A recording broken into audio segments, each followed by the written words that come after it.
Testing 1 2 3. Check check.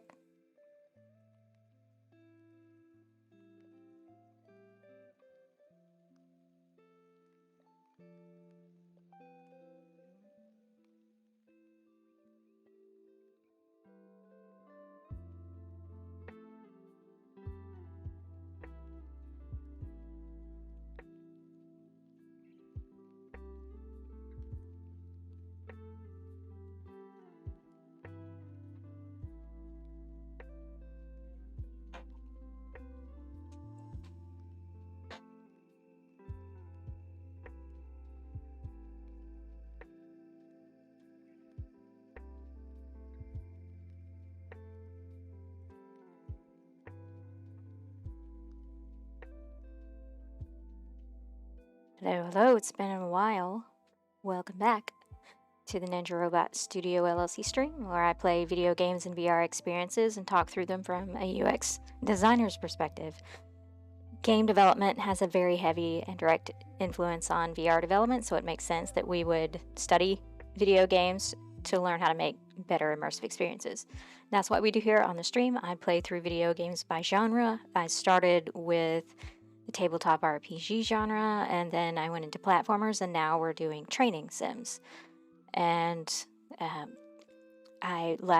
we have gone through so far in the training sims, we have gone through Rover Mechanic Simulator and Car Mechanic Simulator and Wrench desktop version, and now we're going to go through the VR version of Wrench to see if there's any difference, or did they do a good job of creating cross-platform experience.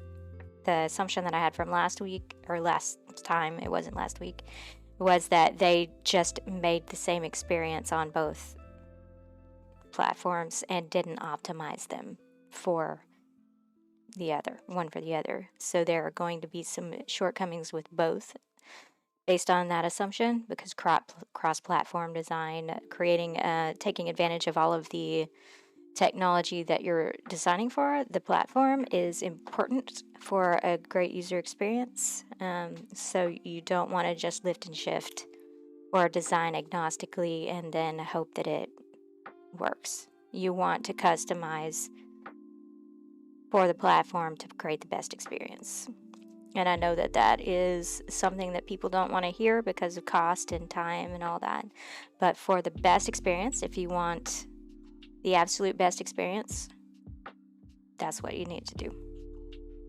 And there are ways to design some things agnostically and then customize for interactions and for the viewports and so forth per platform and the input methods. But that is a longer conversation, and you can check out the article about that I've written. It is a high-level article about that. Let me just pull that up real quick, and I will put it in the show notes.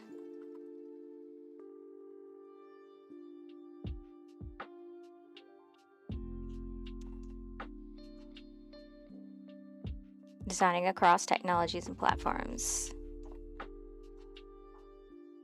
You can check out all of my resources. I create this UX for XR toolkit, which has all of my UX best practices that I've written for this space for XR. And it has pattern library and a short version of UX playbook that I use. I haven't written out a full one. This is what I have written on how I do things and patterns of how other people have solved problems. And with examples of how do they create animation in VR, for example, without making people sick and so forth. And the playbook is how I do usability testing for VR as opposed to 2D, and design playbook is more of a playbook. I don't really have a set design. It depends on the project. So anyway, you can learn more about that in the playbook, and I am adding more content very regularly, all the time. And a new thing that I've done, let me go back to that page so that I remember to add it to the notes. A new thing that I've done is I now have an online school on Teachable. If you go to my link tree, you will get all of the links, including that new course that it's a school that I'm offering. It's not a competition for other schools. It's not going to cover all of the things that other schools cover. It's a gap filler and a complementary additional courses that you can take in addition to that. So I'm not going to teach you the foundational UX scientific methods, okay? That if you want to become a UX designer, you'll still need to learn those scientific methods, and those scientific methods are going to be the same regardless of what platform you use. So it's fine to go ahead and take a traditional UX class for that. These classes are teaching you the differences in that traditional course plus how I do things. So the first course, if you're thinking about if you're not sure that XR UX design is right for you, transitioning into XR UX design is a free course that I'm offering. It's a mini course. It doesn't take very long to complete at all. And I am going to be adding more courses. It takes a lot of effort to do this, so it will take time for me to add more. I'm going to be adding more, and it's going to be a lot of more diving in, rolling up sleeves, and diving in to learn stuff the way that I learned. So it's not going to be your normal, like how you learn in college. It's going to be my method of learning, and it's a very effective, at least for me, method, and I'm hoping that it's effective for you. But if you want to go ahead and take this introductory course, if you don't know anything about XR, if you don't know anything about like the differences in XR for UX for XR versus 2D, this is a nice little intro course that you can learn what are the differences in all the different technologies. There's a preview of the syllabus, so you can see. So go ahead, check that out. It is free again, and it only takes maybe a couple hours. It depends on how long you want to spend and absorb. Because I do have a lot of reading materials, so if you go through all the reading materials, that's going to take you longer. But going through the videos doesn't take very long, maybe a couple of hours, and then, of course, I highly recommend you read all the reading materials that I provide to you so that you can learn more if you're wanting to get into the space, if you decide that you do want to get in the space. And again, I will be adding more content. I'm working on more courses in my free time to add to that. So feel free to check it out. I'm getting good feedback so far on it. Please, I do want your feedback on it. As some of the feedback is asking for some things that I kind of think that you don't know how much work it takes to make these courses. So it will, if I'm not able to offer everything that you ask for, but do ask for it. Please go ahead and ask, because you never know. Maybe in the future I will be able to, especially if it's in the future it's not just me. If I'm able to like get more people on board to help make these courses, that would be awesome. So go ahead and ask, and I do take that seriously. So go ahead and ask. I'm not trying to discourage you from that. I do want to know. So go ahead and ask. I may not be able to do it right away, but go ahead and ask. And then also you might notice my hat. I love beanies. These are for sale. This one is it's warm to me. It's very warm. I've got new hats. This one is going to be available for as long as I offer it, but the pom-pom beanie, which I also have, which is pretty awesome, it looks exactly like the picture, is a limited edition, and this hat is limited edition. So these are not going to be available forever. They're only available for the summer. I'm not sure if they're going to be available much longer. So if you want a hat, one of these two hats, you want to go ahead and grab those. But this one's going to stick around. This is the one I have. I got the gray one. It's available in black and gray and red. I've got the gray, so you can tell what it looks like. But yeah, these two are limited edition, and then of course I've got. They do look like the print. They look like the picture, so you're getting a good quality. From what I've ordered and looked at so far, they look true to the picture. So There was a mug, but I had to take it down because that was my mess up. I didn't do a good enough quality image on the mug, so it kind of came out blurry, so I took it down. There will be a mug in the future. I just need to sit down and do it. I just haven't yet. So if you want those limited edition hats, go ahead and grab those. Okay, and so every week, again, we go through a game. This week we're going through Wrench VR. And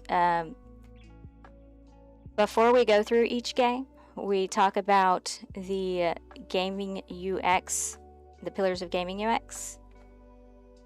And that is just so that we have them fresh on our mind as we go through a game. However, right now we're also doing training sims, so we will also do a cursory run through the best practices for training in XR that I've written. Did I already share that one? Nope, I did not. This will be in the show notes if you're watching this later on demand. And there it is in the Twitch chat for those that are wanting to check that out. And the whole purpose again of this Twitch stream is, think of it like a labs class where you come and you participate. So like I said, we go through a game and we think about it from these best practices, and we go through, after each game, we go through a rose, thorn, bud exercise. And having you participate in the chat, or if you're watching on demand later, you can participate asynchronously. Feel free to do that. I do check the comments. Is that you are going to gain experience doing these critical analyses of games, and that is only going to help you in your skill development. So it's not going to guarantee you a job, but it will give you experience doing this exercise, which is only going to help you gain experience so that you can do this for yourself. Why do we do this? So again, we're doing this, we're studying these training simulations. These are not legitimate training simulations, they're games. So you have to take that into account. It's not a training sim as it were, but we're going to talk about what if it were. What would need to happen if it were really a training sim? And what do we need to think about if this were, the one that we're doing this week is VR, but if it were not VR, what would we do to think about this, and if we were to translate it? Should it be translated? Would it? How should we? And then for this, since this is a VR, we could think about what if we were to translate this into a mixed reality or augmented reality experience, what would we need to think about? So that's what we do every week. So feel free to participate in the chat, make your comments on what you think is as we go through it, or what went well, what was a highlight, what did you like, what didn't go well, what was the low point, what did you not like, and what opportunities do you see, what would you do differently next time, and what questions do you have? And we'll go through that in more detail later. But right now we're going to talk about the pillars of gaming UX, and these are based on the book by Celia Hodent, The Gamer's Brain. I very highly recommend this book to anyone who wants to get, even if you're not getting into game development, if you're wanting to get into XR, I would suggest this book. And even so, this is not a book about XR, it's about gaming. And it's written for 2D gaming, but the principles still carry over into any platform. So there are the neuroscience of brown gaming. So you want, I highly recommend this book, because again, gaming development has a heavy indirect influence on VR development. So even the processes, because she does talk about like how the teams work and such in here. So if you want to learn more about how the XR teams work, it's going to be very similar to gaming. So I highly recommend the book. Gamer's Brain by Celia Hodent, and it's in the Twitch on the About section of my Twitch page. If you scroll down, you'll see that, and I will also try to remember to put it in the link in the show notes. Hi Matcha, how are you doing? It is an awesome book, I agree. Highly recommend it. And she has another book that has come out that I haven't had a chance to buy yet and read. I think it's called Gaming Psychology or something. She does talks too. You can find her on YouTube. But yeah, she's been in gaming UX for a while, and she's given us some awesome resources for it. So feel free to participate in the chat if you're hanging out for the game we're doing today. Feel free to participate in there. So we're going to go over these pillars real quick. So the usability pillars are, you bought it? Okay, cool. Oh, she edited it. There's also one called Gamers Research Games Research that she may have been a part of. I don't remember. But that one is on my list of things I want to get as well, because it's about all their different research methods that they use for games, because some of the things are going to be, some of the traditional things that we do for 2D research aren't necessarily going to be easy to do for gaming because of the length of the game. Like, I play a lot of games that are over 100 hours long, and you can't sit in a lab for 100 hours and play a game. That's just a lot for everyone. So there are different methods that they have to use to research usability for games, and they talk about that in there, all the different methods. She talks about it in here too, actually. So the pillars of usability, you'll recognize if you follow Nielsen Norman Group, their heuristics. These are 7 of those 10 heuristics that they have for applications: signs and feedback, clarity, form follows function, consistency, minimum workload, error prevention, recovery, and flexibility. I do go into this a lot more detail. You can check out the videos on my YouTube channel for all the on-demand videos of this, because they don't stay on Twitch for very long. They only stay on for a couple weeks. So you can check out all those videos on my YouTube channel. I'll put that in the chat.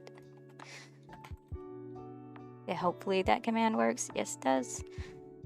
So these are 7 of those 10, because there are some things that the heuristics that Nielsen Norman wrote were for applications, for like productivity apps and so forth.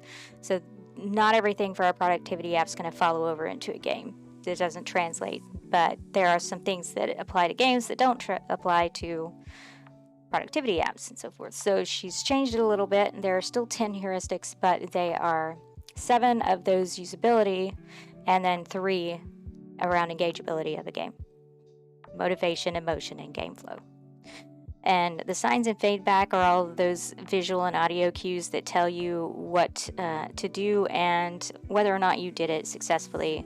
And the clarity is, how legible is this? How clear are the messaging? Is the messaging, and so forth? Is it clear? Is the messaging clear? Is it clear that I failed to complete this task? Is it not clear? What am I supposed to do here? Typography, color, contrast, font usage, messaging. It should enable you to quickly prioritize information and see what's relevant currently, what's not relevant currently. And then form follows function is that you should be able to intuitively, whatever it is that you're designing should intuitively inform how it can be used. And that is also think about affordances. Don Norman's affordances.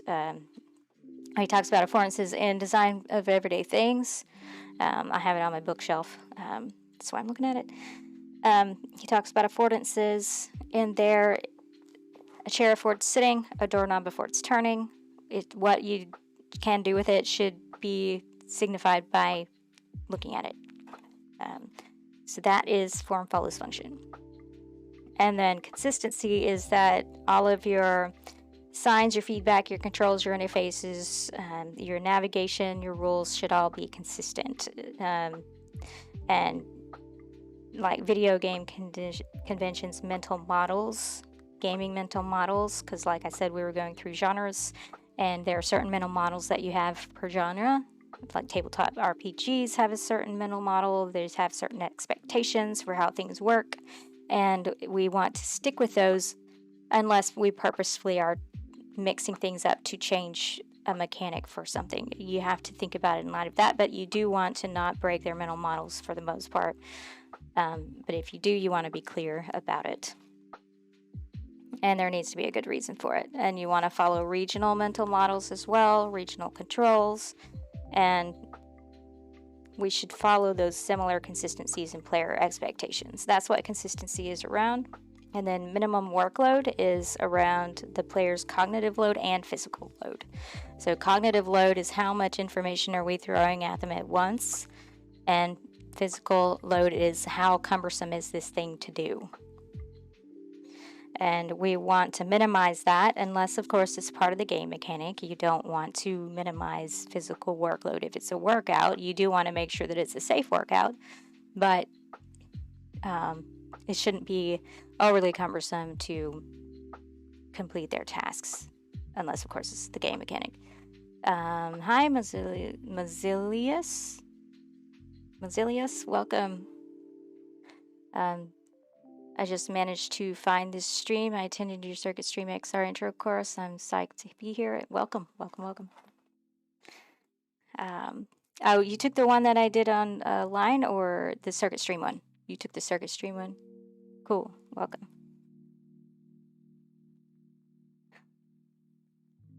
Then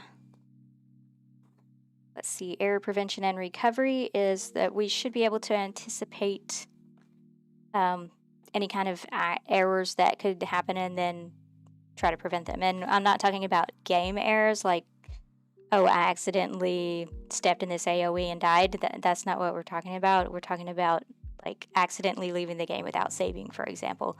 But that's something that happens a lot, and we can prevent that with some simple steps. So that's what we're talking about, error prevention and recovery. If they try to leave the game, we can pop up a little message saying, are you sure you want to leave? You're about to lose your game info. Do you want to save? So forth. We'll give them that option and give them that chance if we don't have autosave available. And even if we do have autosave available, it could be an in-between time where they lose something. So you want to make sure that it's clear that you're autosaving, and you want to make sure it's clear that they have the potential to lose data if they leave without saving, and so forth. And then flexibility is around how customizable is the game. So if you have a game that is customizable in terms of like your mapping, your font sizes, your colors, your control inputs, then that's going to make it more accessible to more people.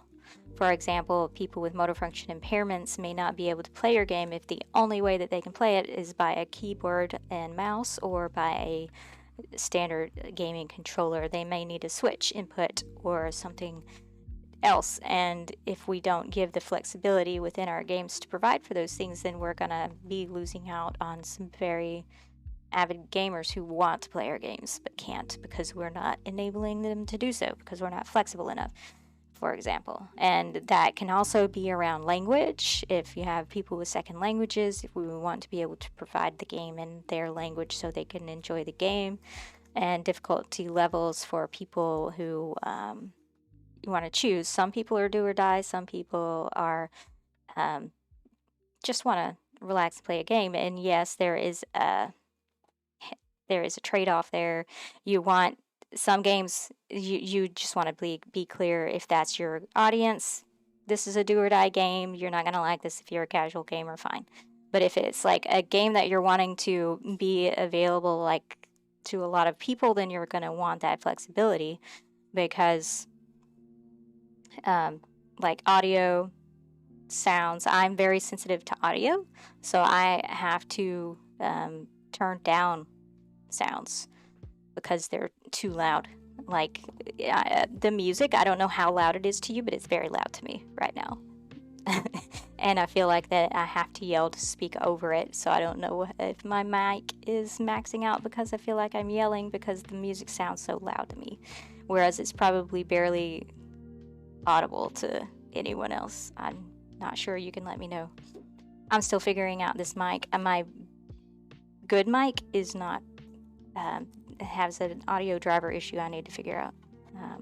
So I'm having to deal with the not as good mic today. And then on the gaming side of things, we have motivation, emotion, and game flow. And motivation is we want to satisfy the player's need for competence, autonomy, and relatedness. We want to focus on the purpose and the value and the impact of this game. What is the value of of continuing to play this game. Why would I want to continue this game? If I have no motivation to continue this game, I'm not going to continue. It's going to go in my list of games I've never finished. And emotion is the polish and the feel of the game. And you can get that by the cameras, the lighting, the controls, the character designs, the NPCs, the presence that you're creating in there, how discoverable are things, what's surprising. That is the emotion. And then the game flow is the level of challenge and the difficulty curve that comes from that. So it sounds good so far to you. That's good. So these are the pillars of gaming UX. Like I said, it's from the Gamer's Brain for anyone who came later. Highly recommend the book. It's very good. And it's in the show notes of the Twitch page about section. It's in there if you want a direct link to it.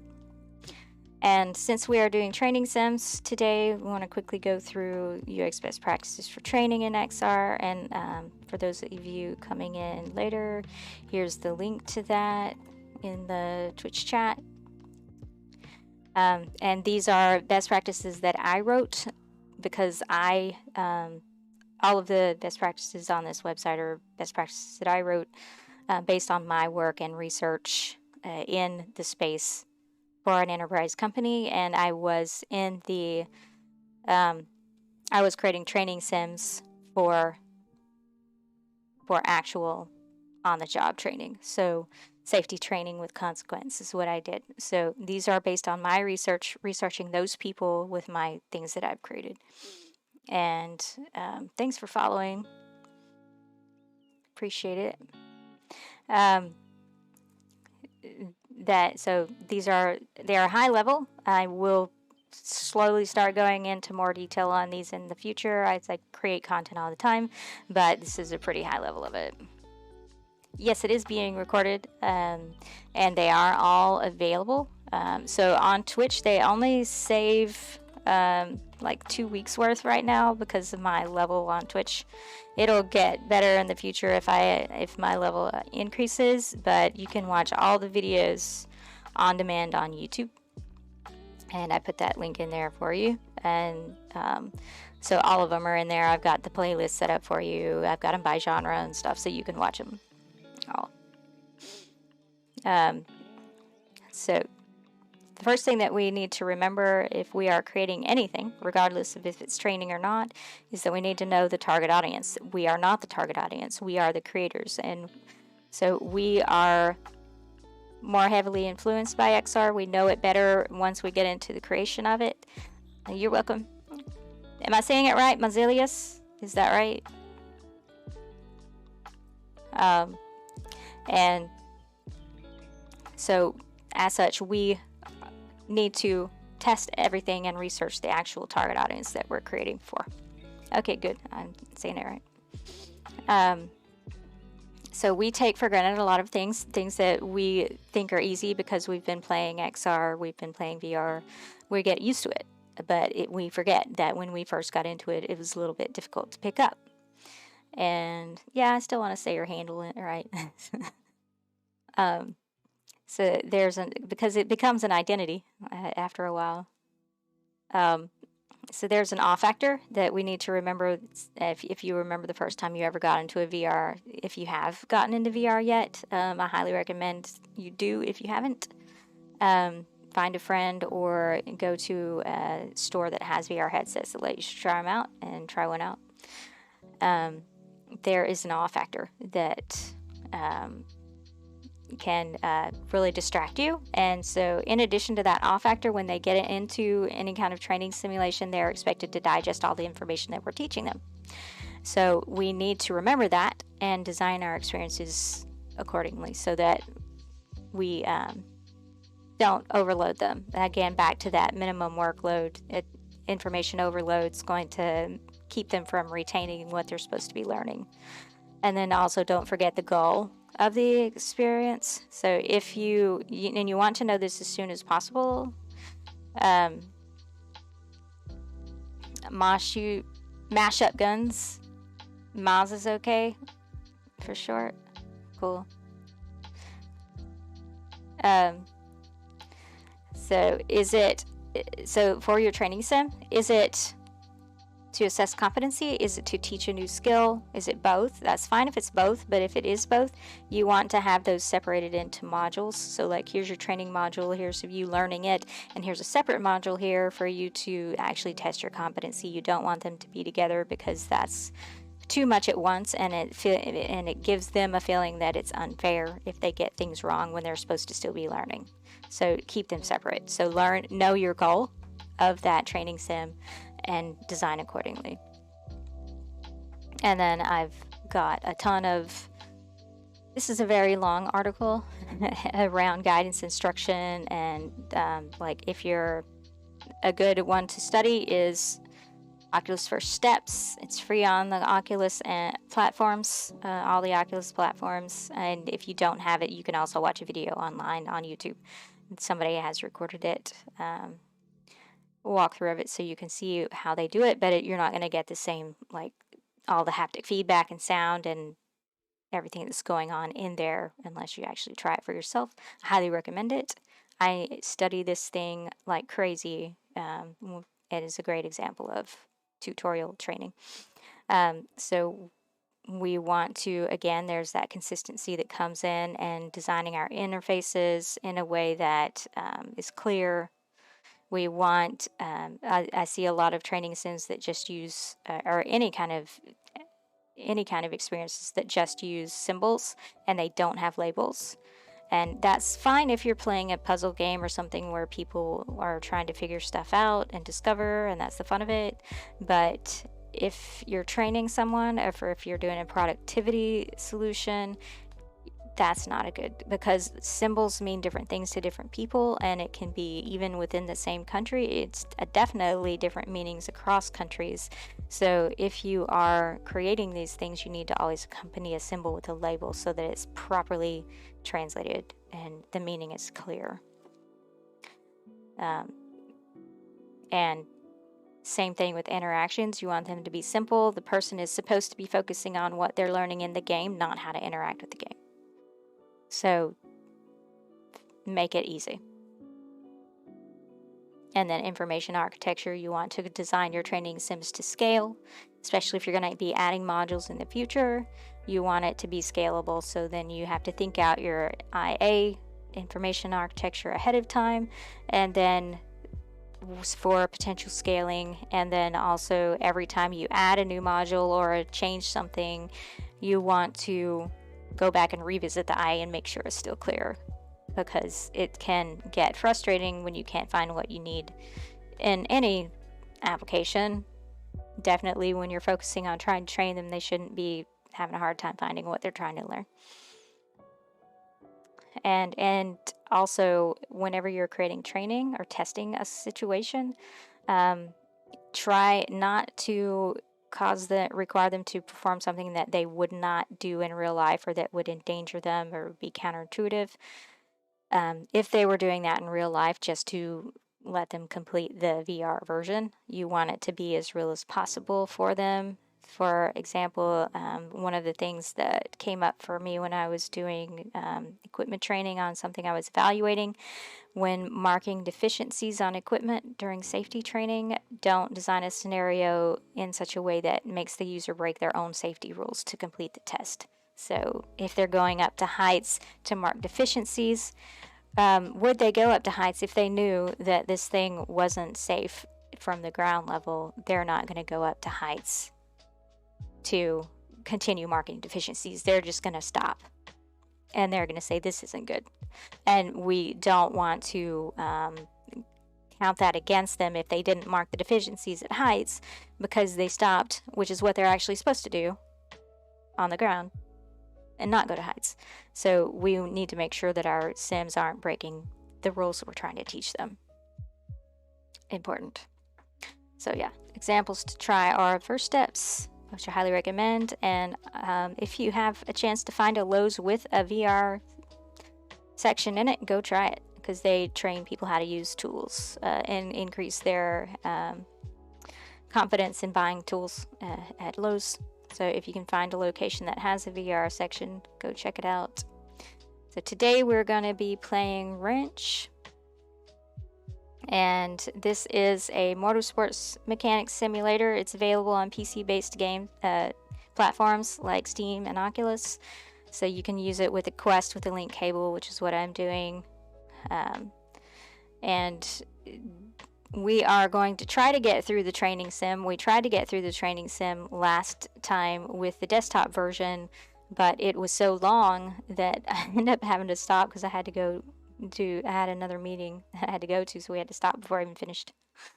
And so yeah, so we'll see if we finish the training to the onboarding section today and actually get to play the game. I'm not confident that we will, but we'll see. They do have a roadmap. They are adding stuff, which is cool that they share that with you. But yeah, this is the game, wrench game. I'm not sure if that link works. Let's see. Nope, you have to the HTTPS doesn't work for some reason. They didn't secure their website, so you can check it out on Steam and on Oculus too. So you don't have to try it on that direct link if you don't want. Here. That's the direct link to their website. It's not secure. So don't enter any information in there if they ask for it. Okay, so let me get set up for VR so we can continue in VR. I'm not going to be able to see your comments in there because this is an Oculus one. It's not a Steam one, so I won't be able to see your comments. But so I'm not ignoring you.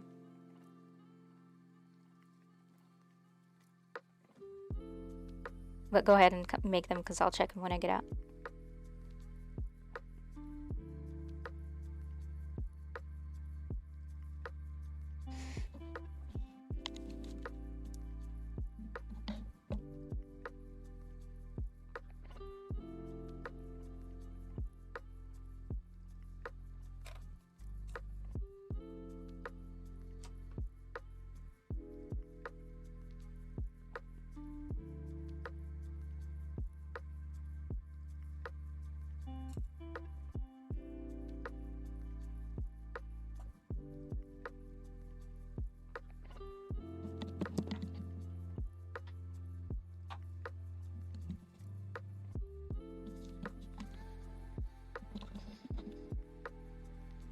Okay, testing, checked it? Yeah.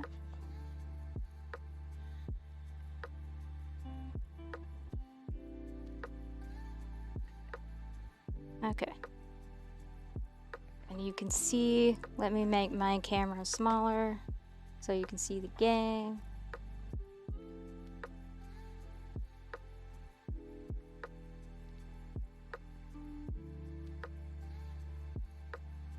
Okay. Alright, and okay, new game. And I'm very close to this panel, so I can't even see the whole thing. So this is another thing. You want to pay attention to your comfortable viewing distances in your field of view. This is too close, so I'm going to step back so that I can see the whole thing without straining my neck to look around. So panel design in space is important, so remember that. The path before you provides interactive basic training. Starting bonuses are awarded for completed training tasks. Non-interactive help information is accessible after training. You may exit at any time. So start training, X or A, and let's see. Okay, yeah.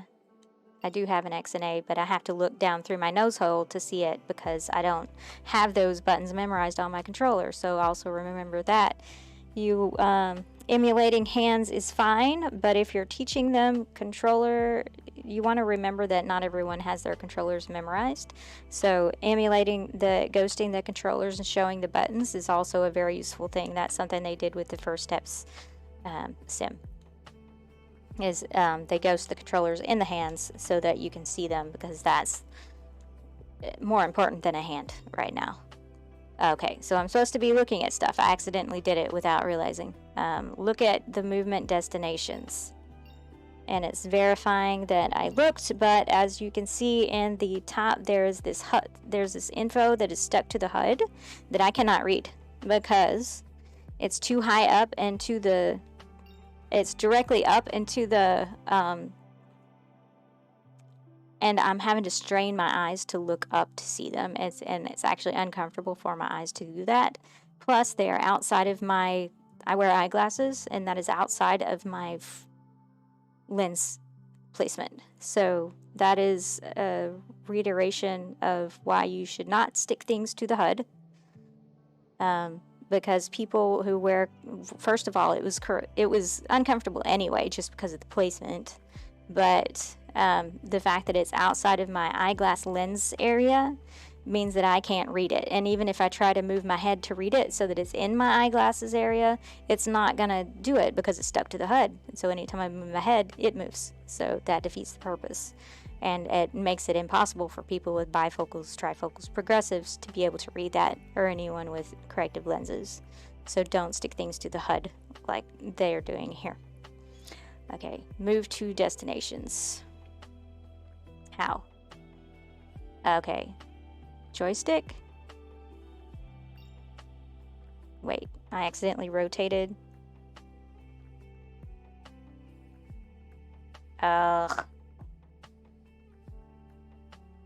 Teleport with, so I don't have, oh, there it is. So their tooltips are not clear, and they've just, since the panel is stuck in one physical place,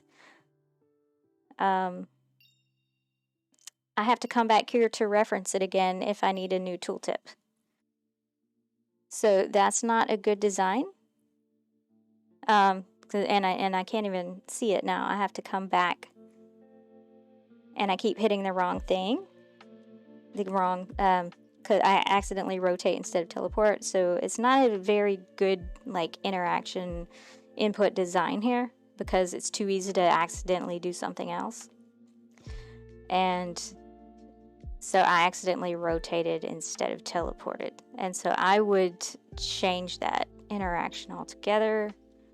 First of all, I would let them choose what type of motion they use in an option, and then, because right now, one controller joystick is the artificial locomotion where you move, which is going to make a lot of people sick.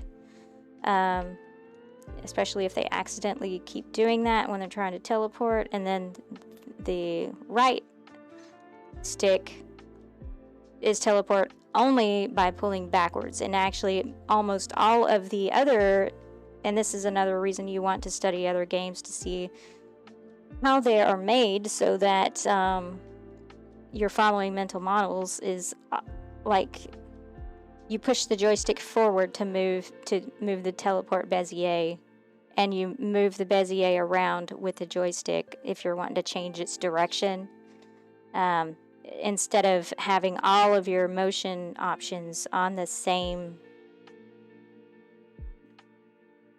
at the same time, because that's too easy to accidentally mess up.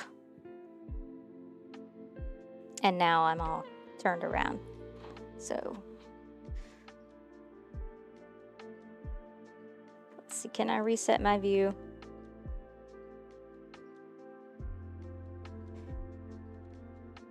Okay. No. Okay. Now I've done most of the stuff, so I need to touch the ground and the sky. I touched the ground? I didn't realize I touched the ground. What? Reach high and low locations using controller tracking? Huh? I don't know what that means. So I can't even... Does someone else know what that means? Touch high, touch low.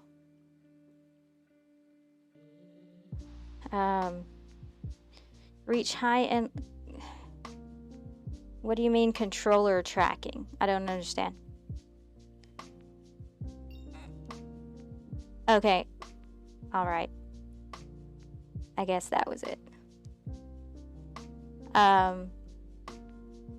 So not clear. And the fact that like everything's separated from each other is also not a good design. I don't like the panel design here, and I talked about it last time. It's this exact same panel design. They just used the same design in desktop and in VR, and so you can check out that recording, but so I'm not gonna like repeat what I said last week about it because it's the same design, and I don't recommend designing it the same way for desktop, and the panels the same for desktop, and because it's actually frustrating on the desktop too, because you have to move your camera around on the desktop to see the whole panel too.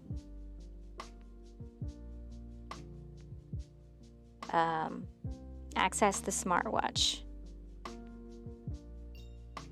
Okay. Wrench changes a lot during early access. Okay, summon and store the tablet.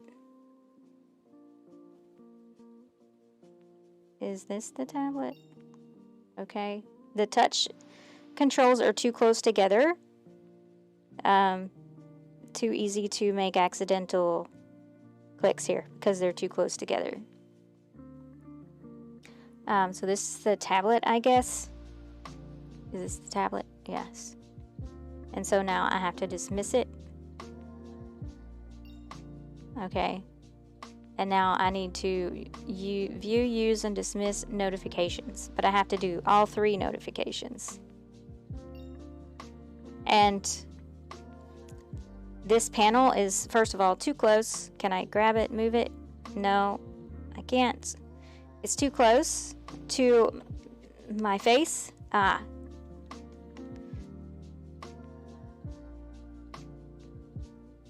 And I have to redo it now.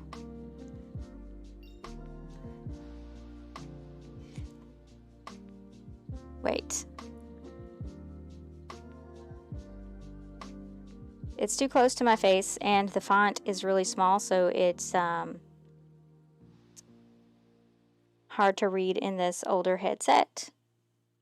And this is an older game, so that shouldn't be an excuse that it was made for new games. And everything's too close together, and there's no good hierarchy here, so it's hard to read. And there's a lot of text going on here. So this is basic visual design that they're not following with their bullet points and the behavior of the following lines on the bullet points, and the touch points are too close together, so it's hard to touch them. And my arm's actually starting to get tired already from just holding it up to mess with it. So physical fatigue is also something. So I only successfully did 1 notification. So I know right now that I'm not going to get through this whole thing. Because I'm going to run out of time before I even get through the tutorial the second time. And I'm losing tracking. Oh. Okay. Let me go home, I guess. But where's the other notification? Okay. That wasn't clear. I just clicked on it because I didn't know what else to do. It's really not clear. And I honestly am not sure why you would have to train someone on how to interact with notifications if it's intuitive enough, if it's an intuitive design. We're focusing on notifications and we haven't even learned anything yet. Load settings and roadmap apps. Okay. Ugh, I keep doing the wrong thing. I have to come down here. Settings. Okay.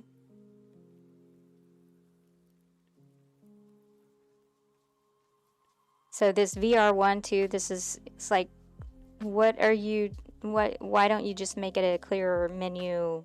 This is your information architecture. Make the menu clearer. VR1, VR2, what does that mean?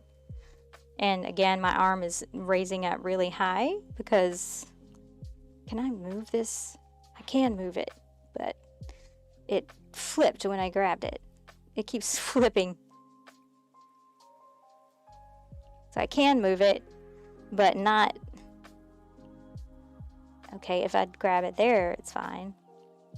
But that was very uncomfortable.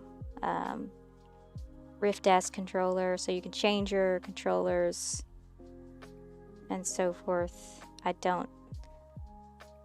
Oh, you can adjust your HUD. I'm gonna make it all the way down, but it's still uncomfortable.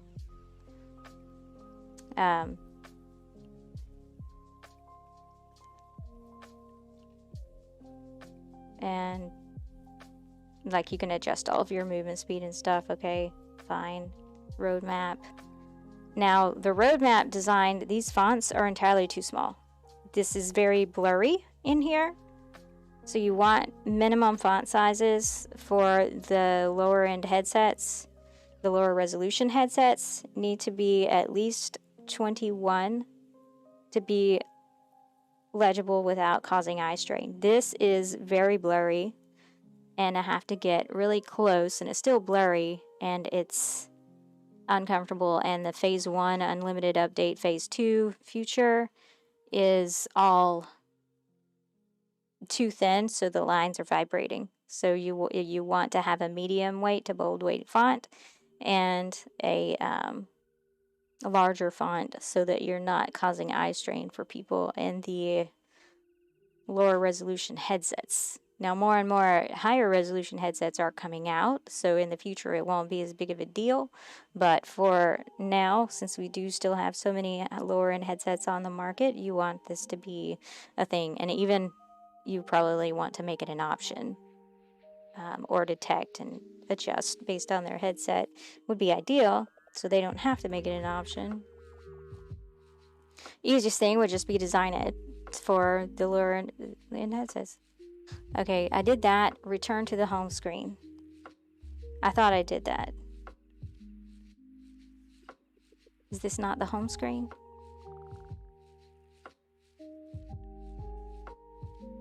That's not the home screen. So I can't even like proceed without doing whatever it's asking me to do. And I thought this was the home screen.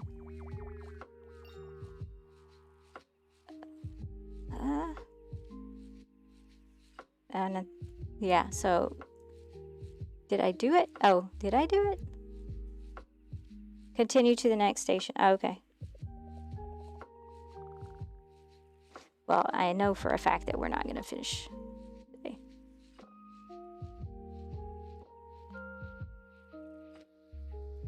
Okay. How is everyone doing? I keep getting turned around. That's frustrating. Do you recall any examples of good panel designs you've come across? What would your solution be? Pin and unpin panels to view head orientation. They are too small. Yeah. Yeah. Yeah, I haven't even learned anything about the actual wrench game yet. I'm just learning how to interact with the things that should be intuitive enough for me to not have to learn in a tutorial. So grab a part. Okay. Rotate it. Fine. Why are you teaching me this? This is a natural thing. Throw apart. Okay.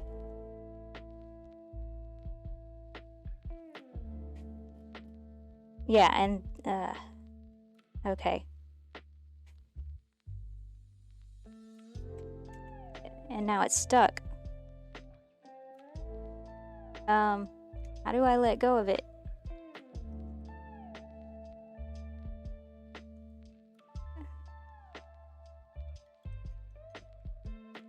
Yeah, that's annoying.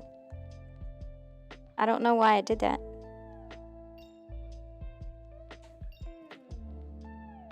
Okay, it didn't tell...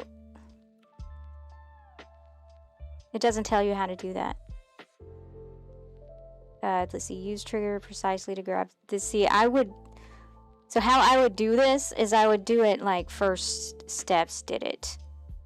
And I'm like completely turned around from the camera. So I apologize, but this is how the game is designed. I tried to reset it, but it didn't do it. So I have to use my trigger to pinch, which is not it's not what you would do with the Rift or the Quest controller. With the Rift or the Quest controller, you would use the grab button to grab it. Okay, but to pinch, you need the controller. And so the fact that I'm having to do all of this extra work, I already know how to pinch and grab stuff. I already know how to throw stuff. But the physics on this are weird, so I'm not actually able to, like, throw them properly.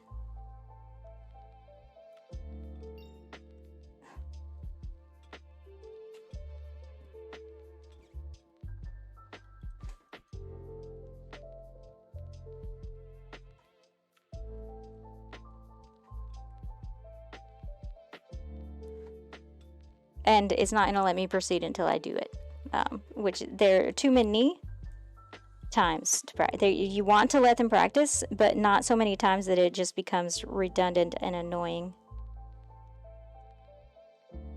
And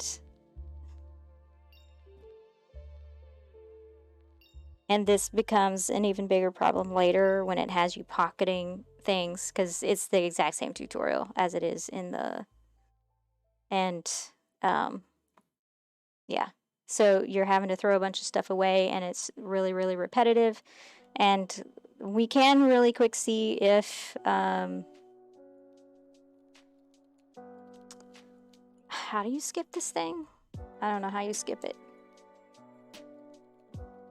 I'm pushing buttons on my controller. Can I skip it? You can't save during the tutorial, so if you leave, you have to redo the whole tutorial if you want to learn it. And I don't know how to get out of the tutorial. It said you can skip it at any time, but it's not telling me how to skip it. That's just settings, which is different from these settings. So that's leave, I think. Question has nothing in it. So yeah, I don't even know how to skip the tutorial.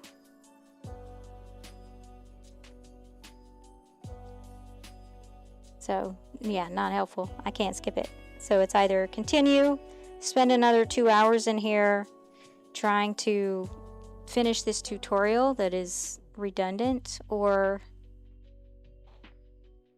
quit and then come back and start without doing the tutorial, if that's even an option. But see, the farthest I've gotten is to that step over there, which was using a pneumatic wrench, I think. I'd never finished any of the rest. And that was spending probably half hour to an hour in here. That is entirely too long for a tutorial. Entirely too long for a tutorial. So, I'm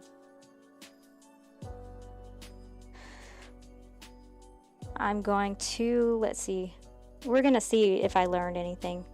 So, I'm going to have to stop the game and restart it. So that I can get out of here. I'm losing 20 minutes and 45 seconds of playtime because they won't let you save during this tutorial and come back. And this tutorial is too long. So that is not a good design. You want people to be able to stop and start back at any time, even in the tutorial, especially if it's a ridiculously long one like that one. Oh, really? Are you going to tell me how to stop?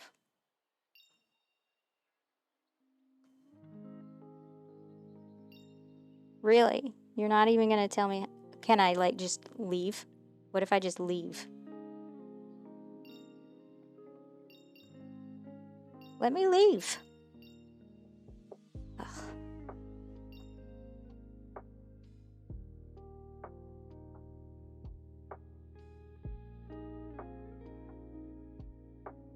So confirm career choice.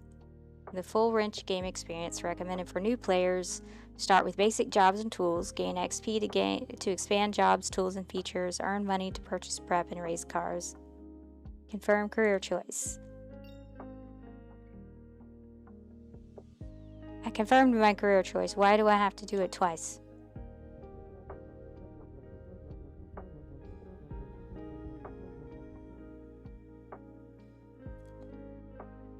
Now, I remember trying this, an early version of this.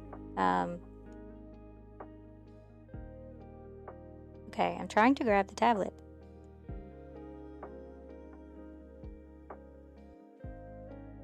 There, so you see this green circle sphere that's coming up there. So in Unity, that's how you create the target area for a certain collision. And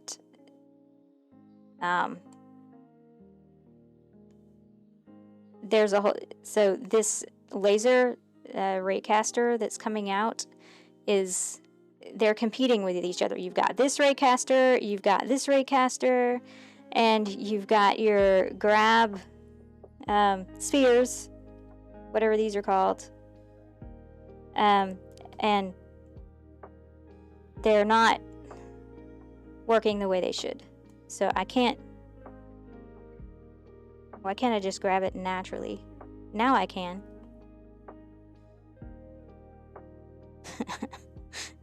So this is not a well-polished game, and it's been out for quite a while.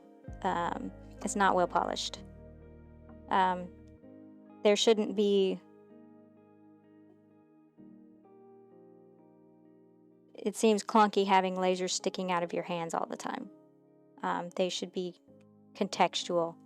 And I don't know enough about developing in Unity to tell you how you would do that, but there are plenty of games out there who don't have these raycasters coming out of their hands all the time, so there's obviously a way to do it and polish the game so it's not like this. And I'm still facing away from the camera, so garage is opened. You follow a lifelong dream and open a race car maintenance operation with a small garage. Your trusty hands and me are working capital. Do you have what it takes to build a successful business? Will you go on to lead a small race team and take first place? This is where your story begins. Continue.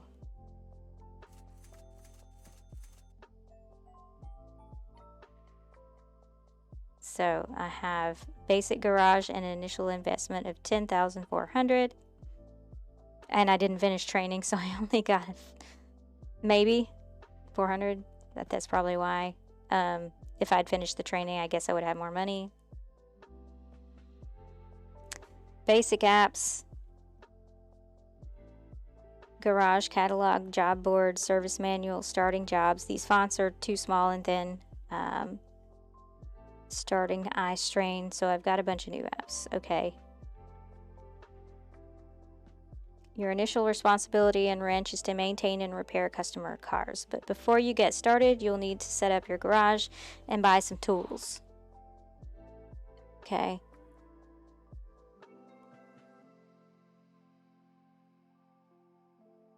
A car lift is required to begin accepting jobs. Check the garage app to manage and upgrade your garage. This will allow you to purchase your first car lift.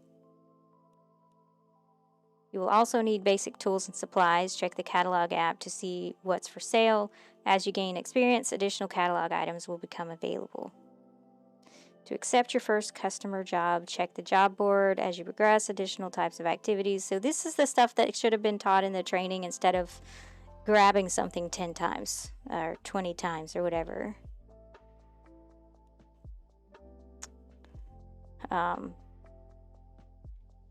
So garage. I need a car lift. Okay. Now I have to assemble it? No.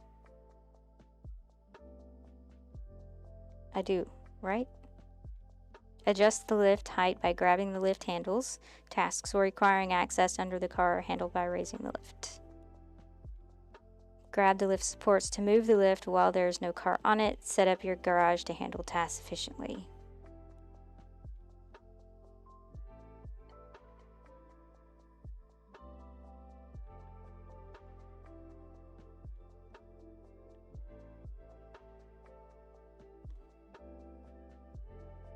So I think there's something that, oh, it's a handle. But the thing is that this isn't how an actual car lift behaves. Because an actual car lift has this huge support system so that it doesn't fall over while there's a car on it. And you use a button interaction to operate the car lift. We learned about this in Car Mechanic Simulator. And you don't just raise it like this. This is not how you operate a car lift. And you'd also teach safety around car lift, around car lift usage and operation, and so that you don't have cars falling on you or other people. So,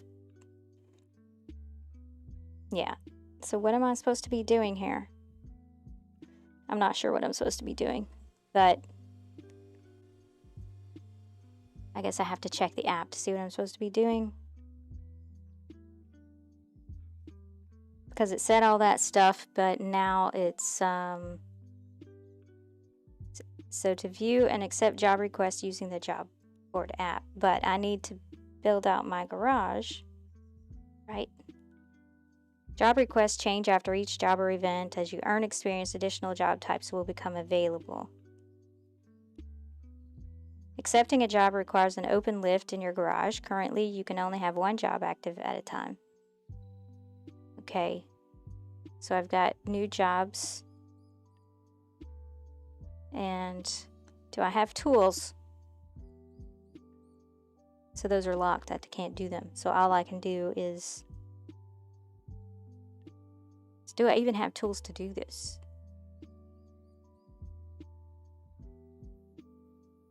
You have to click on the view button to view it. You can't just tap anywhere on the line. And this thing's annoying. Just having to see it all the time, it's annoying. And I know that you can design it to where that doesn't show all the time. So I've been in the VR experience for a while. I'm kind of tired of it. I want to take the headset off. So we're just going to talk about what we've done so far. Let me reposition myself.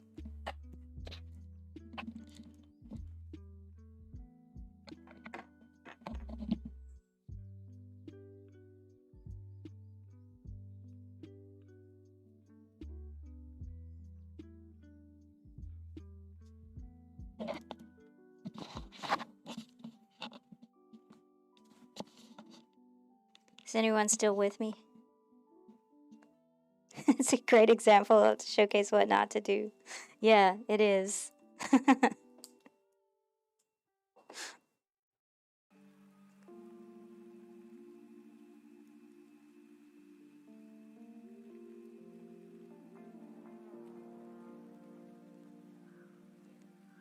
Okay, browser window open. Okay. You got your own eye strain? And you weren't even in the headset. Okay. So now let me go catch up on what y'all said. Let me see if this featured chat log thing works. I have a thing to pull up your chat on screen. Let me see if it works. Let's see.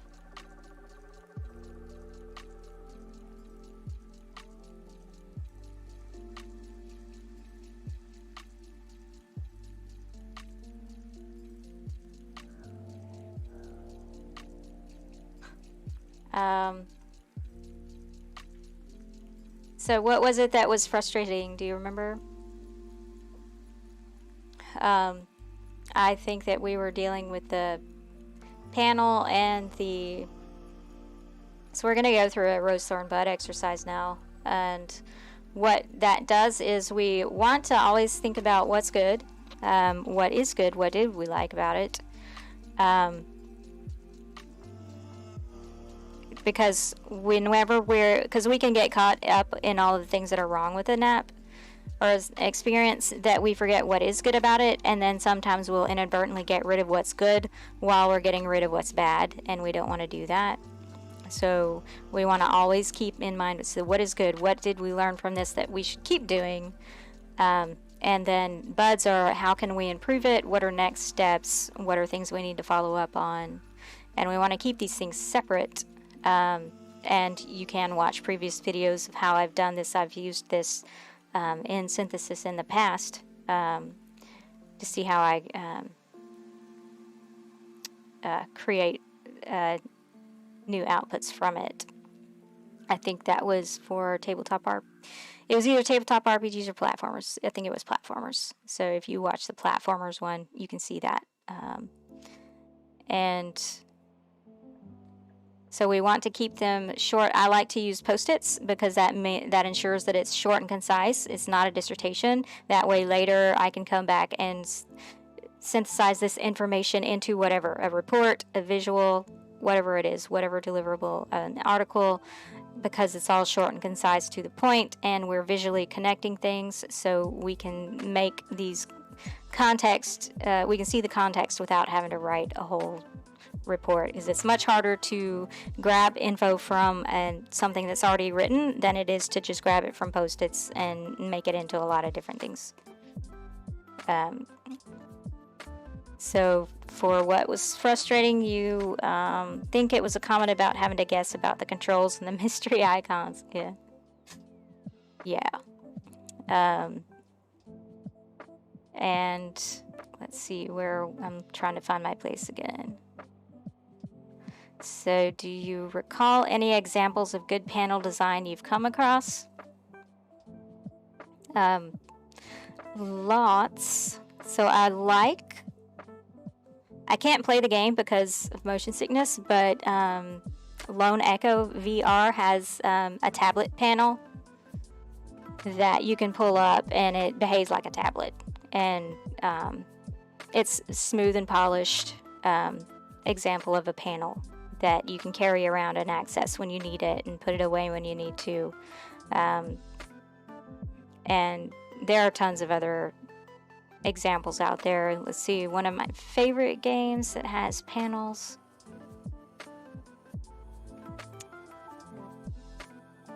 The thing is that a lot of you, and this is since I've started teaching people, thing that I'm noticing for people who are transitioning from traditional 2D UI design to 3D design is that they have the they just end up getting into a 3D space and putting everything on a panel, which is kind of what Wrench did. There's all this 360 3D space. Why aren't you using it? You're still putting everything on 2D panels. Think about and challenge yourself to think about what needs to be on a panel versus what could be something that is diegetic in the world and not a UI panel. So let's see. House Flipper, I don't think I've done that one on the stream, but I have some videos around. I also have articles around UI panels. So skeuomorphism, if you've never heard of skeuomorphism, it is where you take real life objects and you use them as interactions to representing the things. And this is VR, so why are you making me look at a panel when I could just look at the thing, right? So a job list. How would a job list look in real life? Could it not just look like that in the game? If it's on a tablet, fine, then put it on a tablet. But a lot of times it's on a piece of paper that you carry around. But a lot of times it's on a tablet. If it's a trash can, one thing they did, which was fine, is you throw away you put the parts in a box, you put the parts in a trash can, fine, or a recycling bin or whatever. That is you're kind of physically doing that. That is a better way to handle throwing something away than having a little UI panel that says delete. Because what would you do in real life? You would recycle it, or you can't just delete something in real life. I can't just delete my pen.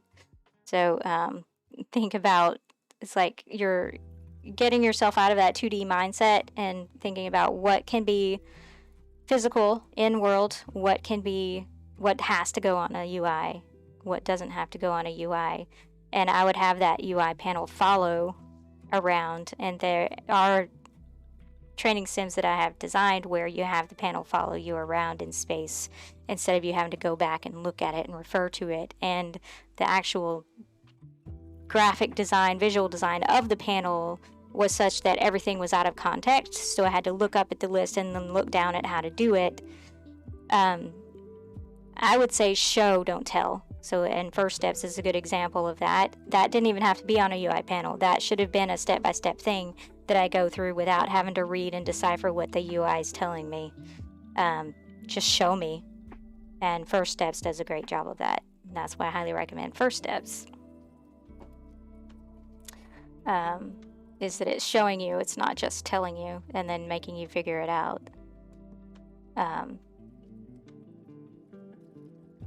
Let's see. So that kind of answers this question. Some things you just show, don't tell. And again, First Steps is a good example of that. And then think about what actually needs to be on a UI panel versus what could be diegetic in world. What could I be actually doing instead of just reading about? Yes, those fonts were very small. Yeah, they just took that, there. They just took this roadmap, and plopped it in there. That's exactly what they did. Is this roadmap plopped on the panel in there. They didn't design for VR at all. And that's exactly what they did. So don't do that. You want to design for the platform. So like think about when we transitioned from iPhone, from web to iPhone, we had to completely change how we designed. And same thing with the watch. Same thing's going to happen with VR and AR. We have to design for the platform. There are best practices and like visual design best practices that we need to follow for the platform. So follow that. And so even if the resolution is good, it is an accessibility issue. Yes, so that is another reason that we want to make it flexible. That goes back to that pillars of gaming UX where we're talking about flexibility. We need it to be flexible so that people can have a good experience regardless of their accessibility issues or whether or not they have a higher or a lower resolution headset and so forth. So what were some good things about it? So you would be ready to give up at this point and try another company's version? Yes, I know. I was pushing myself because I still have not, and I've tried multiple times, I still have not finished that tutorial. So imagine if this was your works training software, you have no other choice. I know I would be so upset. I'd probably think of working somewhere else. So super important not to frustrate the heck out of your workers. Yes, very important. This is a great example to showcase what not to do. Yes, it is. And that's good. We can actually learn from that. And you've got your own eye strain. The small panels, the small interactive elements, yeah. Yeah. Okay, so what were some good things? I just said one. Good feedback when you... Okay. Complete task. Yes, that's a good one. But so we want to focus on the good, but then also feedback. Success feedback was stuck to the HUD.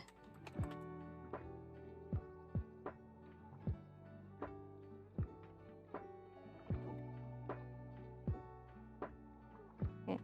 And so I'm going to visually connect that so it's there. Okay, what was another thing? Let's see. Good feedback given when you did actions, text flow. The trash can. Yeah, the trash can. It's like physical trash and recycling cans and boxes for objects. The objects in the world. Yeah. And I'm going to add a little bit more on that. So, because this is what you would actually do in real life.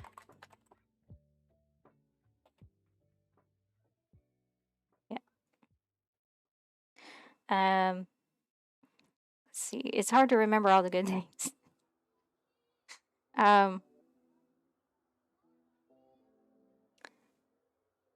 Because I can think of all the bad things. Let's see.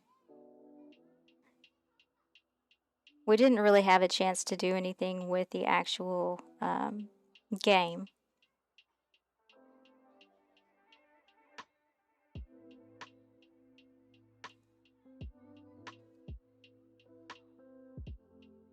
Yeah, I'm having a hard time thinking about the good things. We had feet. So they did do check marks when ready to proceed to next step. When tasks were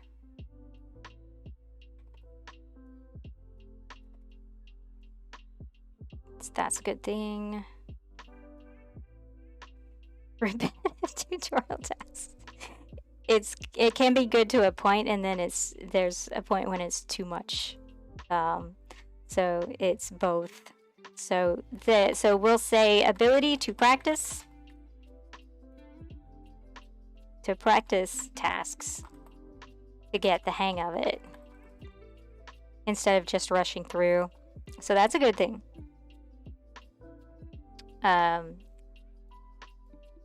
The idea of the tablet wasn't bad to jump around to areas, but just not the best execution. Yeah, so the wrist interface to bring up tablet is a good solution. Is easy access to panel. That's a good thing. Their execution though wasn't great. So then those would be Thorns, would be visual hierarchy of these check marks. Not well executed. Well, it's a lot wasn't well executed. Poor visual hierarchy of the check marks.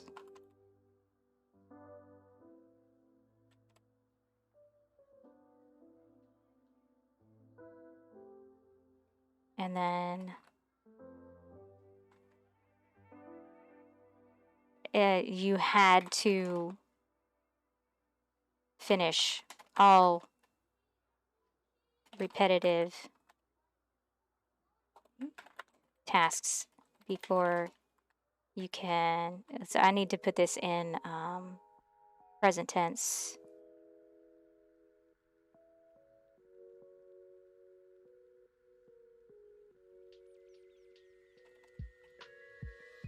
Have to finish all repetitive tasks before you can proceed next station. Too much repetition becomes redundant and frustrating. Okay.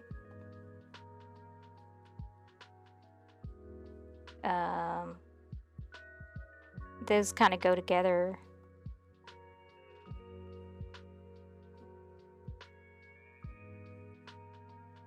And the wrist interface to bring up the tablet touch interactions are too close together. And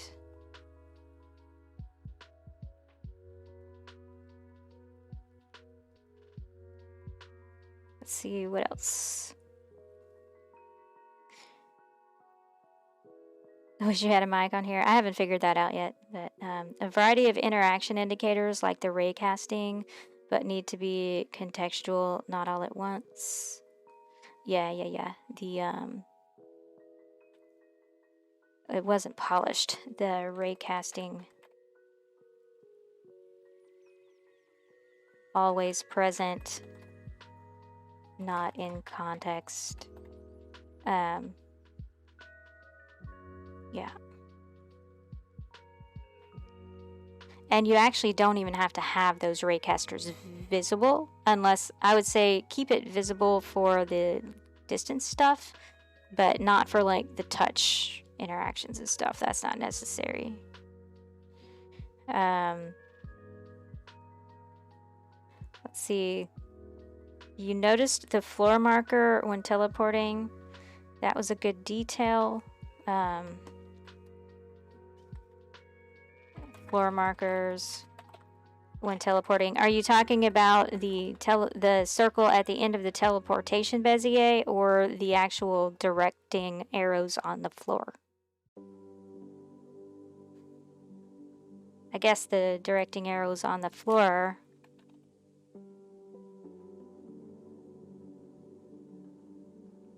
are wayfinding.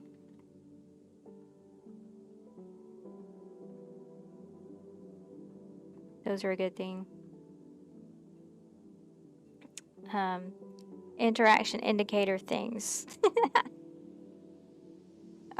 So there were arrows on the floor, and then there were these little like sprocket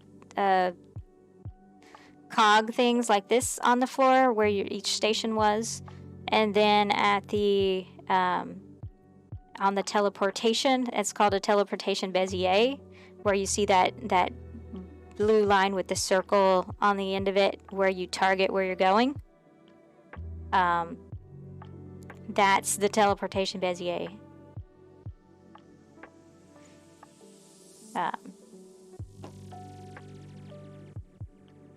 Is that what you're talking about?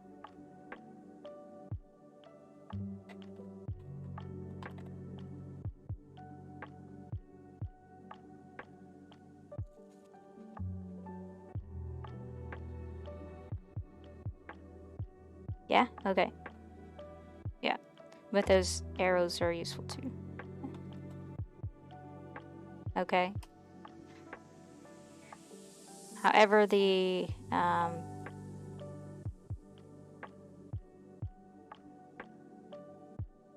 on the teleportation bezier, the controls for movement weren't polished either.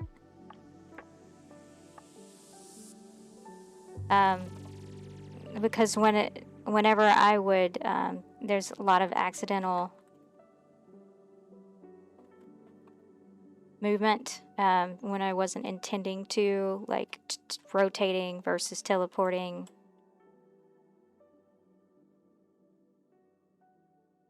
And the little wayfinding arrows were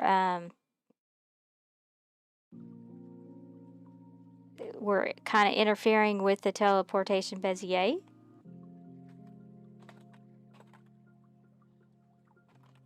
Yeah, a lot of it's just not polished. Yeah. So not easy. So couldn't teleport. So You should just be able to teleport anywhere. Okay, and just teleport anywhere, and then but the way that the boxes on the if I placed the Bezier in a certain part in between like two of those arrow boxes, I couldn't teleport at all.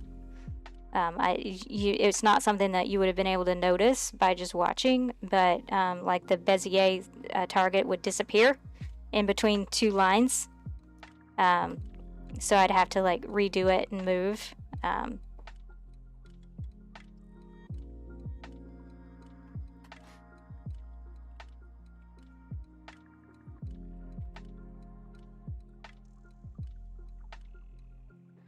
Okay, and so I'd have to like teleport multiple times to get where I wanted to go.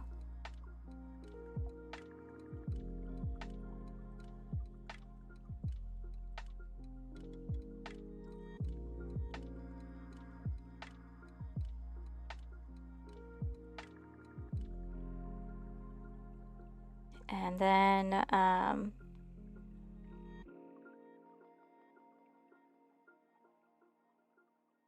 so more generous grab areas. Yeah. So that would be a bud. So the thorn was that it was difficult to grab objects in general.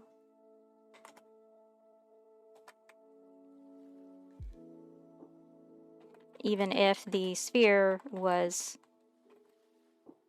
colliding, it is, so I need to do it in. Had to try multiple, try and make it bigger for y'all.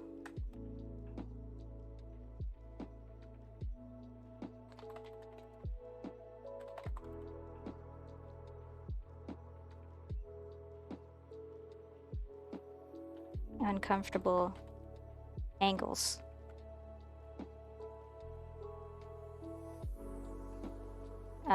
I also liked that you were able to grab objects from a distance with the raycaster, without having to physically go there and kneel down and pick up. And I think that's how you say kneel, spell kneel. So that was nice. However, let's see. Let's put it with that one. They weren't polished.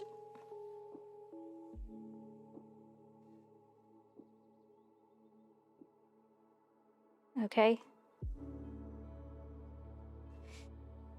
And so you just said a bud. So what was that? More generous grab areas? That's a bud. So for buds, we want at least one bud per thorn. We want a solution for the things that are going wrong. So you had just said just one button and just polish the game. Just polish the thing. Instead of you constantly adding features, polish what you have.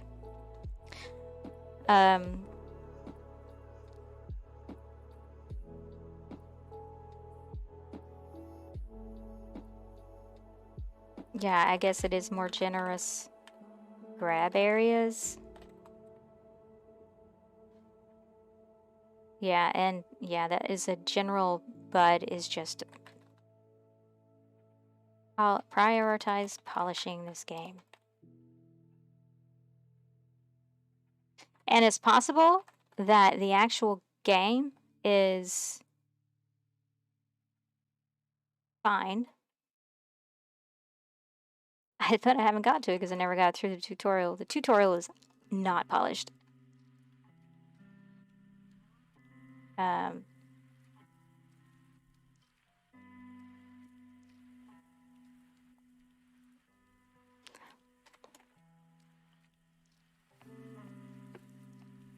As opposed to adding new features with no polish. And there was something else, show Show, don't just tell. So that goes with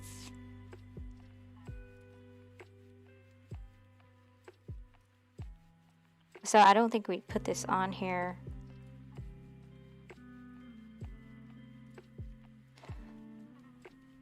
Let's see, a lot of info. Disconnected and long task lists per station. You have to keep referring back to panel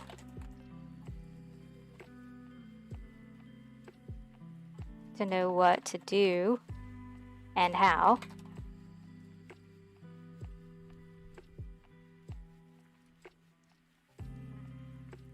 So that one's show, don't just tell.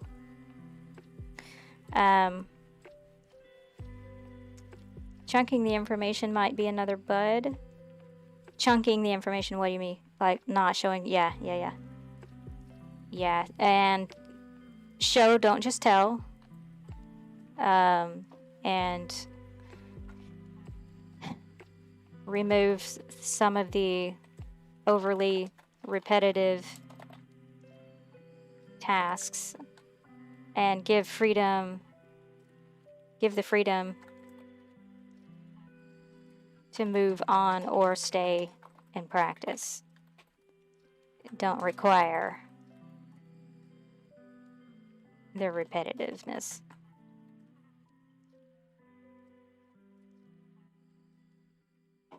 Okay.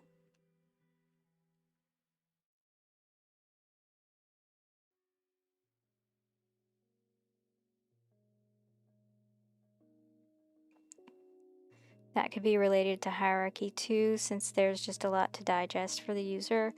And a lot of it is like, they could have done it so that you went straight to your garage and then just taught as you go. But they have this separate tutorial area where you're learning a bunch of stuff on how to interact with things that if it was intuitive, you wouldn't have to be trained on it. Like in the way that they did it.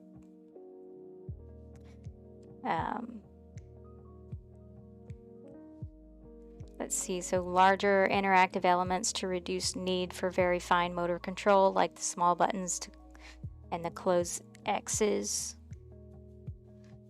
It's larger touch points, larger areas. Yeah.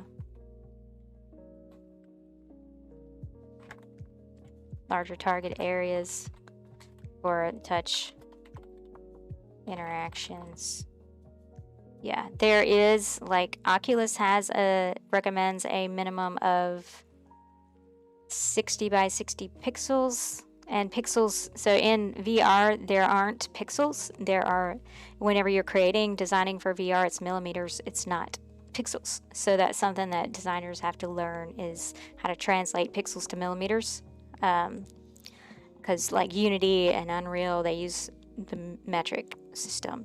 And so if you're like designing the size of something, it's in millimeters.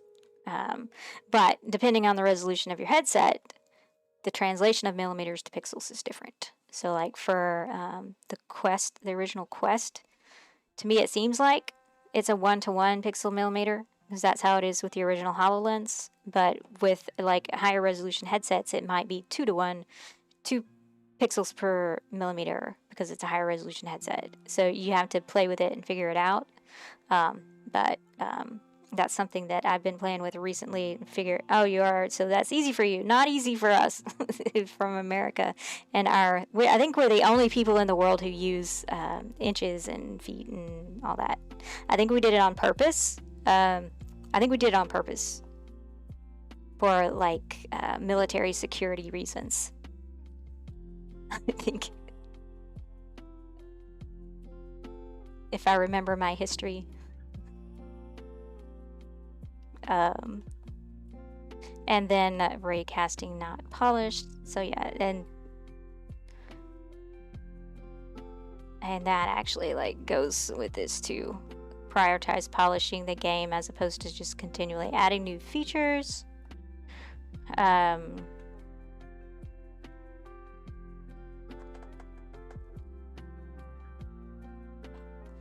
are plenty of other games out there that do this successfully, so I know it's possible. How they did it, I don't know because I'm not a developer. But yeah, I don't remember the history, but I did learn it about America and why we went to Itches and Feet. I think it was a military thing, like security, but I don't know if it was like when it happened. I don't remember.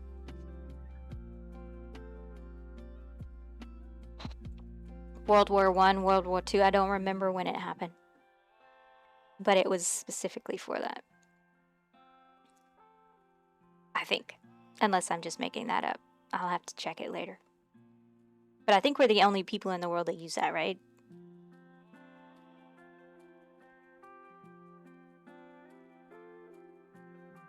Fahrenheit versus Celsius. I think, are we the only people that use Fahrenheit?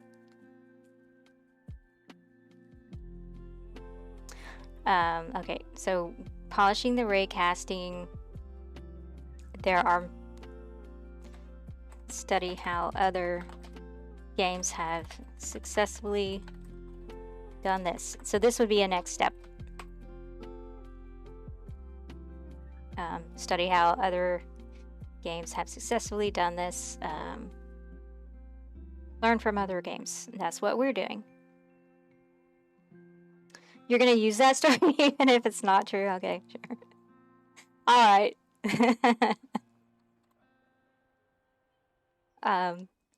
Yeah, and so let's see. This one actually still goes to that.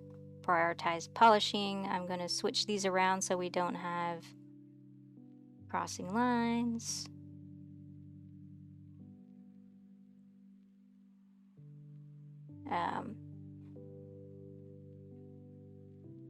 Rethink locomotion controls. So, and study teleportation mental models. So this is an older game, sure.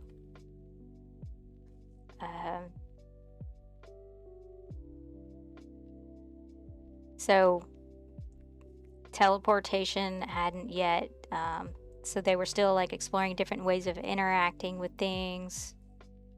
Here, that one actually goes there. And like the 5 was, I don't know, was the Rift out? I guess it was. So there wasn't really any standard yet. There's still not really. But more and more people are following the push the joystick and move the joystick around to teleport thing, and I hope that stays a standard, unless we think of better ways to move around. But yeah, they weren't doing it that way. It was counterintuitive the way they had it. I should add that.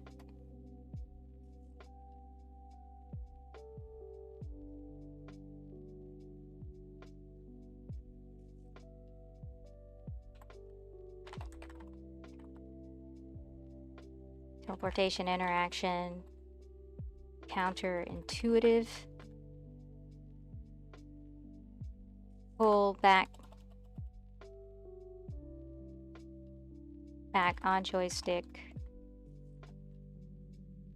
to teleport instead of pushing the teleport.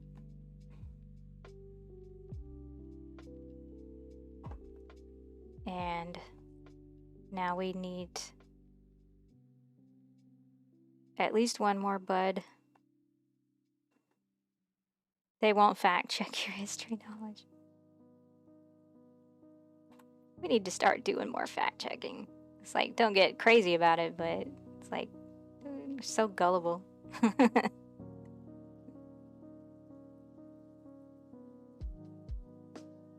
Yeah, I need to fact check my facts to make sure I'm not like telling people the wrong thing. So wayfinding errors interfering with the... There's a way to like adjust, like polish that, adjust it.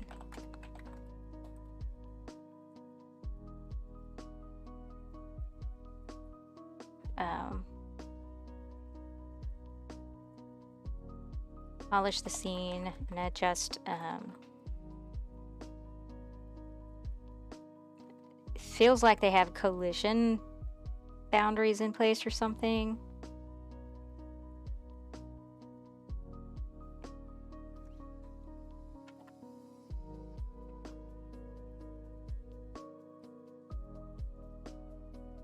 And remove those boundaries, those weird boundaries that they have going on there.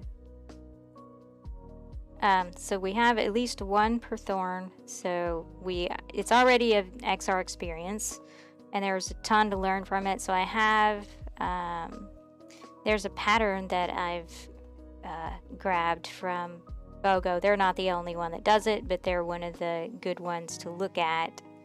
Is locomotion, an interaction pattern that they have. I'll put that link in here. I'll try to remember to include it in the show notes as well. But they push forward. So that's one way of showing. Instead of just telling, they've got the controllers there and they're showing the glow on the controller. Push this button to do what?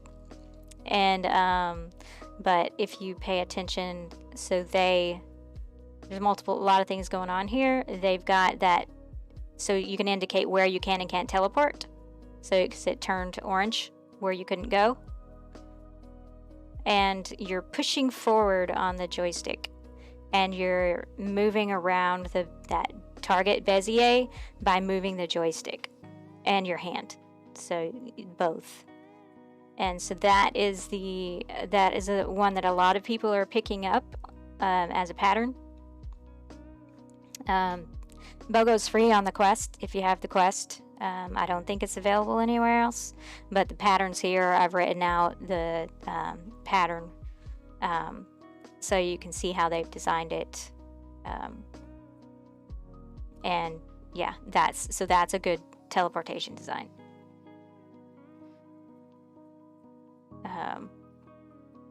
Where are we? Okay. So follow existing mental models for like teleportation, locomotion, things like that.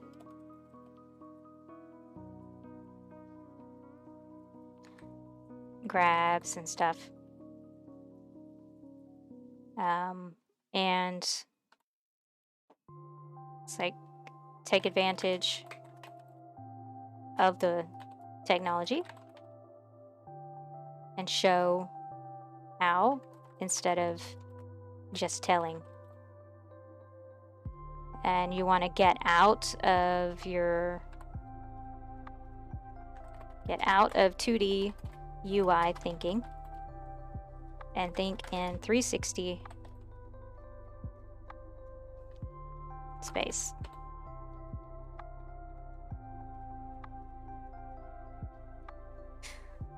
And a good way of doing that is doing body storming. That is something that we covered briefly in the circuit stream class, and I've mentioned it in talks before, but it's where you're taking physical props. You're getting off of your 2D screen, because designers that are transitioning into XR want to just immediately go to Figma and Adobe and look at their 2D screens in there. But you're designing for 3D now, so you need to get off your 2D screens and get back into physical space and think about things in physical space. How is this happening in real life? What do I need to get to break out of my thinking here? And one way of doing that is by body storming, which is where you use physical props and physical crafting supplies, 3D crafting supplies, like your styrofoam and your particle board, or your all your different like foam core boards, particle boards, paper, all that. And the music crashed. Chrome crashed. Yay! Do y'all still hear me? Are y'all still with me? Chrome decided to crash. I wanted to close the game so that that's not hogging memory.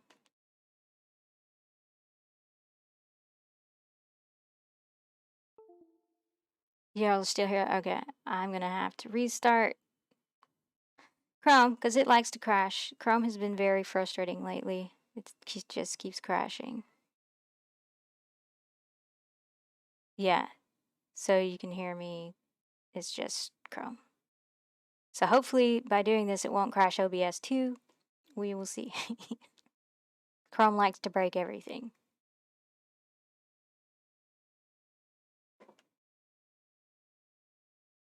And now I'm going to have to bring back up all my windows. That's so annoying. So what was I talking about when this happened?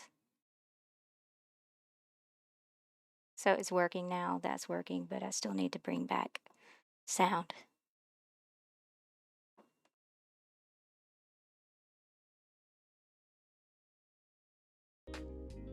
Okay. Oh, body storming. That's what I was talking about. Yeah. So using props to think about your interfaces and your interactions. So if I, for example, I do woodworking, I built the furniture that you see behind me. So if I were to create a VR experience about woodworking, I would pull out my woodworking tools. And I would look at my woodworking tools. And I would look at how I would set up my space if it was a woodworking space.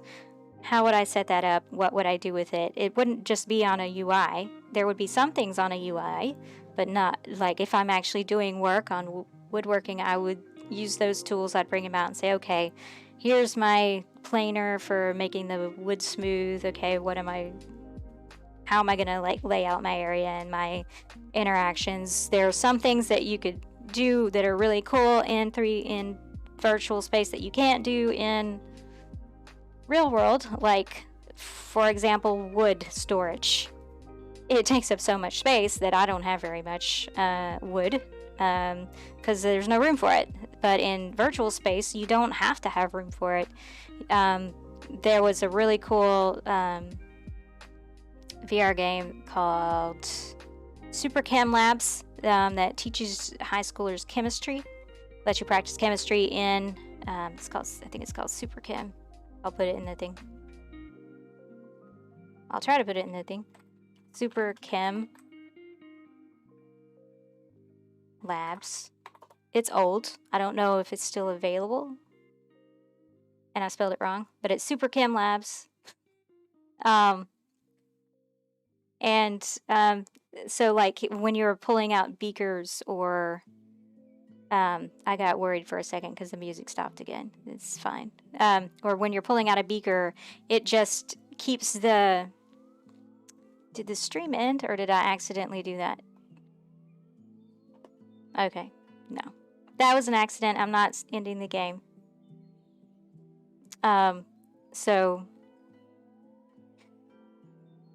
they would just have a beaker on the shelf, and when you grabbed a beaker, that beaker would stay in place and you would have an extra beaker. So you're like, you don't have to have a huge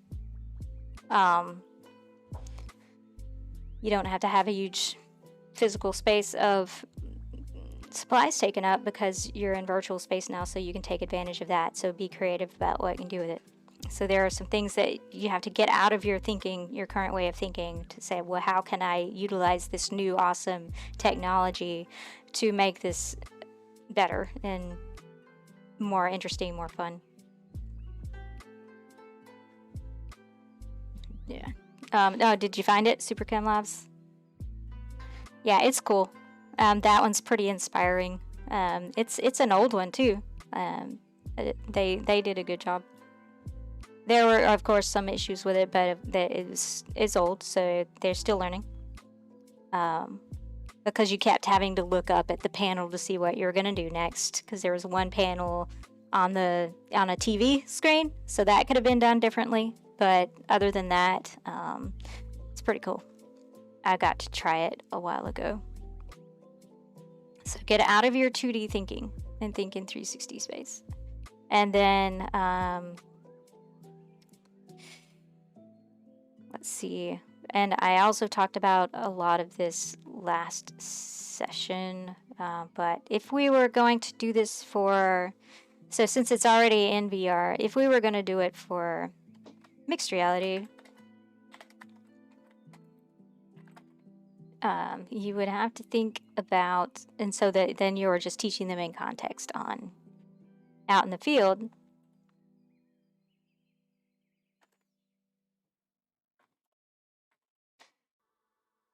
So think about teaching in context in the field. Like if this were a real training sim and we were doing it for AR or MR, you would have a completely different setup, because then you're not using digital objects anymore. You're no longer using digital like models, tools. You're using real ones and overlaying information or intermixing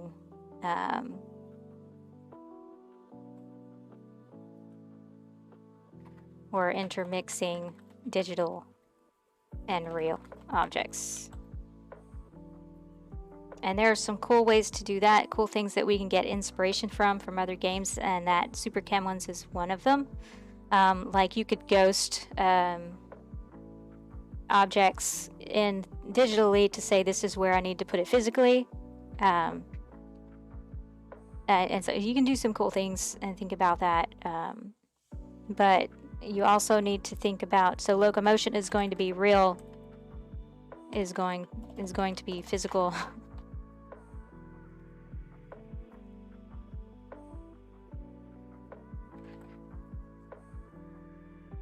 not digital. You're gonna have to actually walk.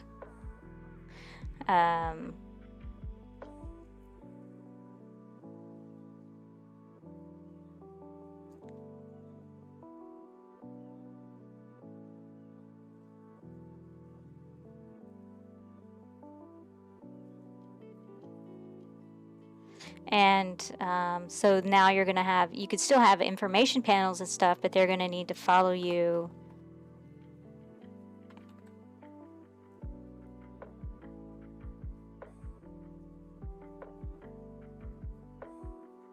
Or be easily pulled up.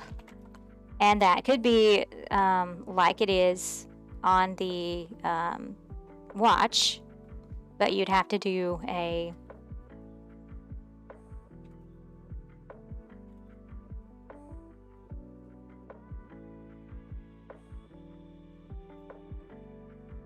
right now, the biggest player out there is the HoloLens, and they already have a design for that. You have to go real soon. Thanks for hanging out. Appreciate it. I'm almost done. I'm almost done. It's taken longer because that tutorial took a while, but it will be up on it'll immediately be up on Twitch, so you can watch it later on Twitch, but it only stays up for 2 weeks. But then it'll also be on YouTube on demand. I have to move it over there, but it'll be up later tonight or tomorrow. It depends on how long it takes to process.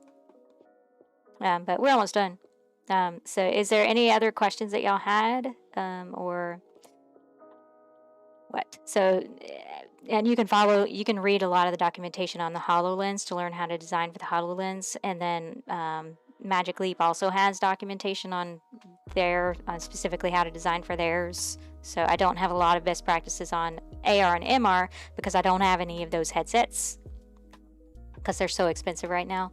I am watching the market and waiting, but I don't have any right now. It varies. How long they last varies. So yeah, it's fine. But if y'all, did y'all have any questions? No other questions at the moment? Yeah. So if you think of more, you can add them to the YouTube video. I won't see them if you add them on Twitch later, but I will see them if you add them on the YouTube video that I put up later, or find me on LinkedIn. But you can, here's my link tree. Everything's on there. YouTube, everything. If you have more, but YouTube would be the best bet. So it's in context and all that. So if y'all are good, thanks for hanging out. I really appreciate it. I enjoyed talking to y'all and having y'all participate today. That's exactly what I'm hoping to have with this stream, is people participating with me on this so that y'all can get experience and learn too.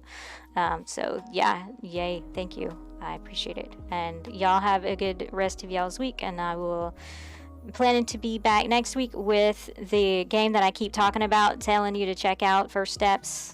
That's the one I plan on doing next week. So hope to see you then. Thanks. Y'all have a good day.